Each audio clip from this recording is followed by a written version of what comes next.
है friends, good morning. जैसे कि modern classes way of truth में आप सभी बच्चों का एक बार फिर से स्वागत है। मैं नीतीश सर आज आपके सामने लेकर के आया हूं एक टॉपिक जिसका नाम है रिप्रोडक्शन, जिसका फर्स्ट लेक्चर हमने एक वीडियो बना दिया जिसमें हम लोगों ने काफी अच्छे तरीका से पढ़ा था नर जनन तंत्र के बारे में, मेल रिप्रोडक्शन सिस्टम के बारे में, क्या होता है, कैसे यह वर्क करता है। तो इन सारे चीजों को हम लोगों ने पढ़ लिया था। अगर जो बच्चे उस वाले वीडियो को नहीं देख पाए हैं, उस वाले वीडियो को देखिए। उसमें आपको जो भी दिक्कत है आप कमेंट कीजिए, हम आपका डाउट क्लियर करने के लिए यहाँ पे तैयार है। अब हम लोग यहाँ देखेंगे मादा जनन तंत्र कि मादा जनन तंत्र क्या होता है। तो जैसे हम लोगों ने देखा था नर जनन तंत्र, वैसे ही हम लोग पढ़ेंगे यहाँ से मादा जनन तंत्र। तो कहने का मतलब कि पहले एक छोटा सा यहाँ देख लेते हैं कि मादा मादा जनन तंत्र का जो शेप होता है वह कैसे होता है। तो पहले इसको थोड़ा सा हम लोग बना लेते हैं। तो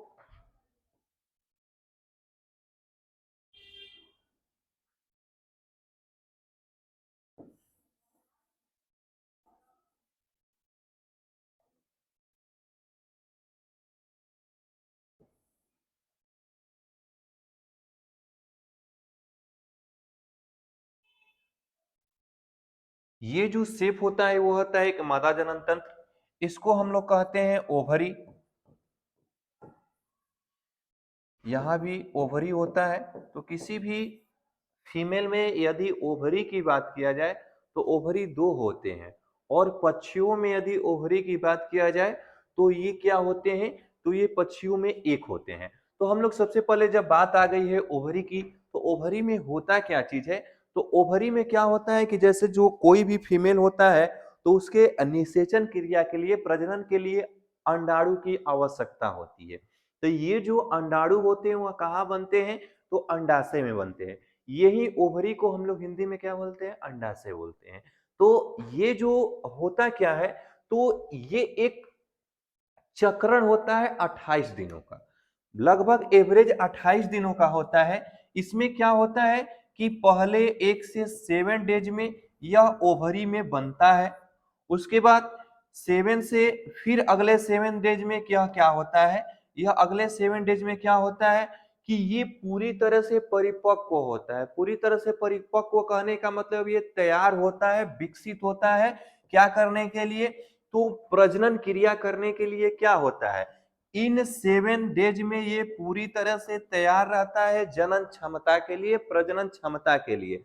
अगर इन 7 7 14 दिनों के अंतर्गत, 14 दिनों के अंदर अगर नर के स्पर्म के ये संपर्क में आ जाते हैं तो क्या होंगे कि भ्रूण का निर्माण हो जाता है, यानी शिशु का निर्माण होता है। तो पहले ये 7 दिन में बनता है पूरी तरह से।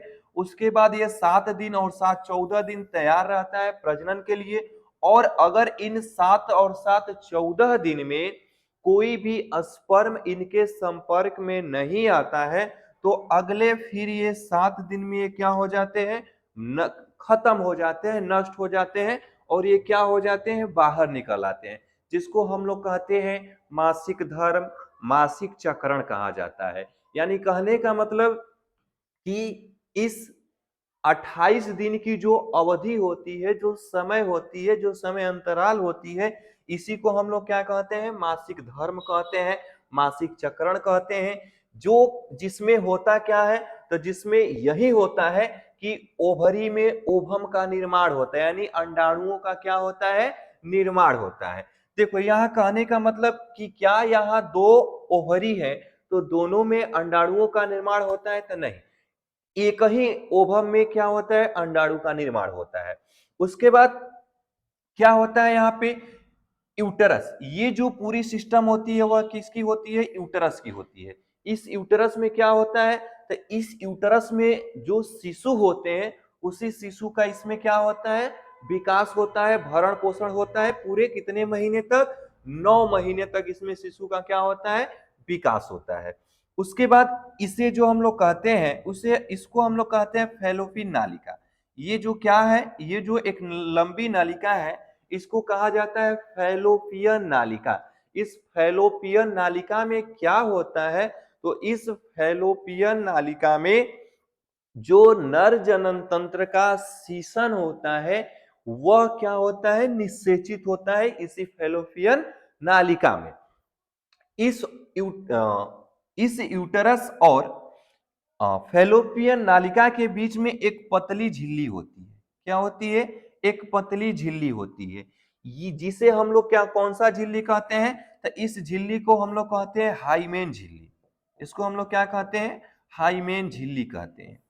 यह बहुत ही पतली झिल्ली होती है जिसे हम लोग कहते हैं हाइमेन झिल्ली कहते हैं। कहने का मतलब कि ये जो हाइमेन झिल्ली होती है वह एक उम्र तक ही फीमेल में रह पाती है, उसके बाद यह क्या हो जाती है, अपने आप ही नष्ट हो जाती है। तो लगभग मान के चला जाए कि 20 से 22 वर्ष की उम्र में लड़कियों में ये झिल्ली अगर नहीं टूटी हो, नहीं नष्ट हुई है, तो अपने आप यह क्या हो जाती है, समाप्त हो जाती है, टूट जाती है। अगर कोई लड़की साइकिल चलाती है या छत की सीढ़ियां लगातार चढ़ती है उतरती है, तो अगर कोई भारी वजन उतारती है, कार्य करती है, दौड़ती है, तो ये जो हाइमेन झिल्ली होती है वो अपने आप ही क्या हो जाती है, टूट जाती है। तो जैसे कहने का मतलब कि ये आजकल के लड़कों की एक मानसिकता बन गई है कि अगर किसी भी लड़की की अगर ये हाइमेन झिल्ली नहीं है तो बहुत सारे आज के जमाने में उस पे ये शक के आरोप से देखा जाता है कि ये जो लड़की है पहले से ही सेक्सुअल रिलेशन में रह चुकी है, जबकि ये बात जो है वो सरासर क्या है, गलत है। हम किसी के हाइमेन झिल्ली को पता करके देख करके ये नहीं कह सकते कि ये जो लड़की है वो पहले से ही सेक्सुअल रिलेशन में रह चुकी है, क्योंकि ये बहुत ही पतली झिल्ली होती है, कागज से भी पतली झिल्ली होती है। ये अगर हम कोई कार्य करते हैं, साइकिल चलाते हैं, दौड़ते हैं, तो ये अपने आप टूट जाती है। और अगर यह उस टाइम नहीं भी टूटी, तो अगर 20 से 22 वर्ष की उम्र में अगर कोई लड़की आती है, तो ये हाइमेन झिल्ली क्या होती है, उस टाइम भी अपने आप क्या हो जाती है, टूट जाती है। तो ये थी हाइमेन झिल्ली। उसके बाद हम लोग यहाँ बात करेंगे कि इस मादा फीमेल रिप्रोडक्शन सिस्टम में कितने हार्मोन्स बनते हैं। तो इस फीमेल रिप्रोडक्शन सिस्टम में 3 टाइप्स के हार्मोन होते हैं। पहला जो होता है वो एस्ट्रोजन होता है, एस्ट्रोजन होता है पहला हमारा।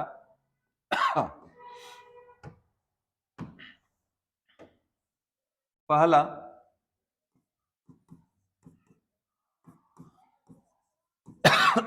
एस्ट्रोजन, दूसरा प्रोजो एस्ट्रोजन, प्रोजो एस्ट्रे प्रोजो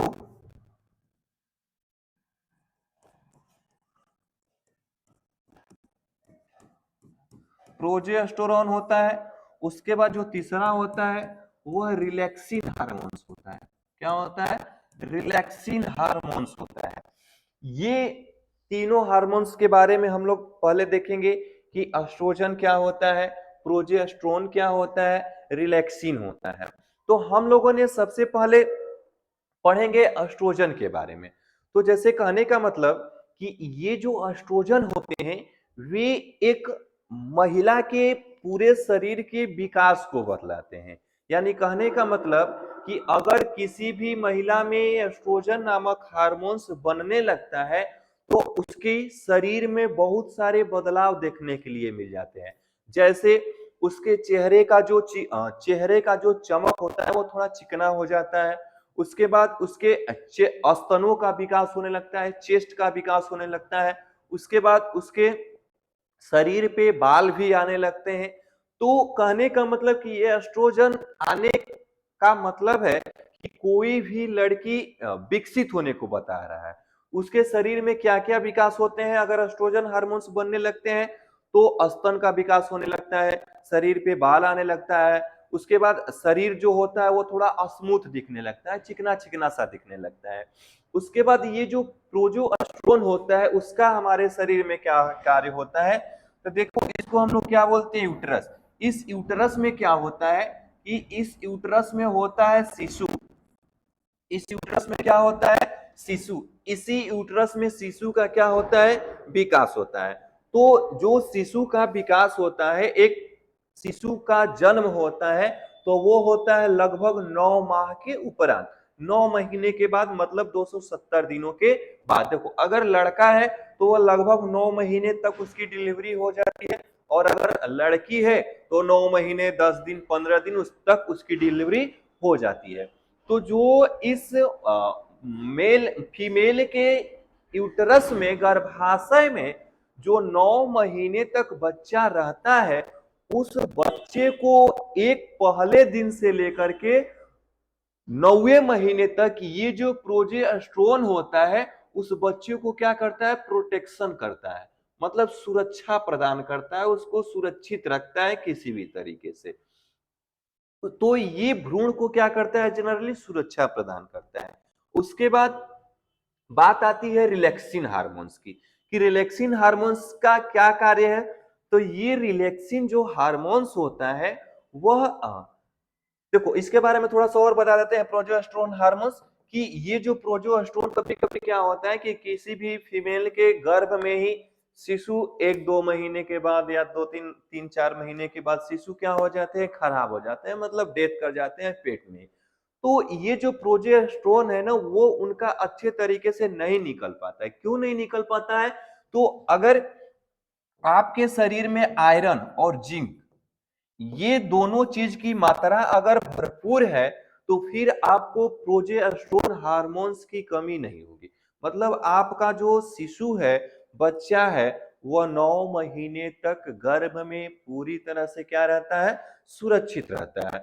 उसके बाद बात आती है रिलैक्सिन हार्मोन्स की। ये रिलैक्सिन हार्मोन्स क्या होता है, तो ये रिलैक्सिन हार्मोन्स जो होता है, वह हमको उस वक्त काम करता है जब किसी भी शिशु की डिलीवरी होती है। यानी कहने का मतलब कि यह क्या करता है, पहली बात कि ये जो हमारा योनि दिख रहा है, यानी फैलोपियन नालिका दिख रहा है, डिलीवरी के समय इसको ये क्या करता है, फैलाता है। फैलाने के दौरान क्या होगा कि योनि जितनी चौड़ी खुलेगी, शिशु को बाहर आने में माता को उतना ही क्या होगा, कम दर्द होता है। तो रिलैक्सिन हार्मोन्स का पहला कार्य है कि जो योनि की दीवार है उसको क्या करता है, चौड़ा करता है, मतलब फैलाता है। उसके बाद इसका और क्या कार्य है, कि जैसे देखो ये गर्भाशय में, ये यूटरस में शिशु है, तो जब यह यूटरस में रहता है तो इसका जो सर है वह ऊपर की ओर रहता है, और बीच से इसको भोजन पानी किससे मिलता है, तो प्लासेंटा से मिलता है। किससे मिलता है, प्लासेंटा से मिलता है। तो जब इस बच्चे की डिलीवरी होती है, तो ये शिशु क्या होता है ना, कि उल्टा आता है। मतलब पहले क्या आता है, इसका सर आता है।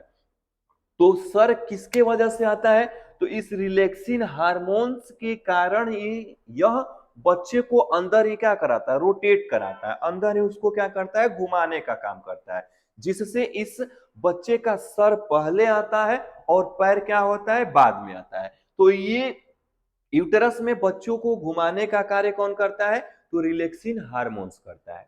उसके बाद क्या कार्य करता है ये रिलैक्सिन हार्मोन्स, देखो कभी कभी क्या होता है ना कि कोई जो लड़के होते हैं वो रिलैक्सिन, कहने का मतलब कि माता के शरीर में अगर रिलैक्सिन हार्मोन्स की मात्रा कम हो जाती है, तो ऐसे बहुत ही कम मात्रा में, ज्यादातर नहीं, कम ही मात्रा में कोई बच्चे जो होते हैं ना, वो सर के बगल नहीं पैदा होते, बल्कि उनका जो जन्म होता है वह पैरों से ही हो जाता है, पैर के बगल ही हो जाता है। मतलब वो उनका जो पहला बाहर होता है वो पैर होता है।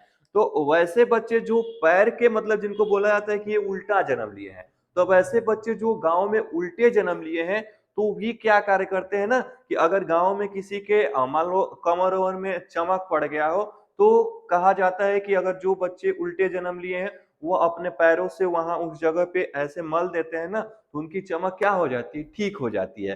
तो जो उल्टे जन्म है, तो गांव भर को पता रहता है कि किनके घर उल्टे बच्चे ने क्या किया है, जन्म लिया। उल्टा बच्चा कहने का मतलब कि उसका पहले पैर आया हो, ना कि सर आया हो। तो रिलैक्सिन हार्मोन्स क्या करता है, बच्चे को रोटेट करा देता है, जिससे बच्चे का क्या आता है, सर बाहर पहले आ जाता है, उसके बाद पैर बाद में आता है। तो ये थी रिलैक्सिन हार्मोन्स थी। उसके बाद क्या होता है कि जब एक शिशु की जो जन्म होती है तो ये जो प्लासेंटा होता है वो प्लासेंटा इस शिशु के साथ ही क्या आता है, बाहर आता है। इस शिशु के साथ ही क्या आता है, बाहर आता है।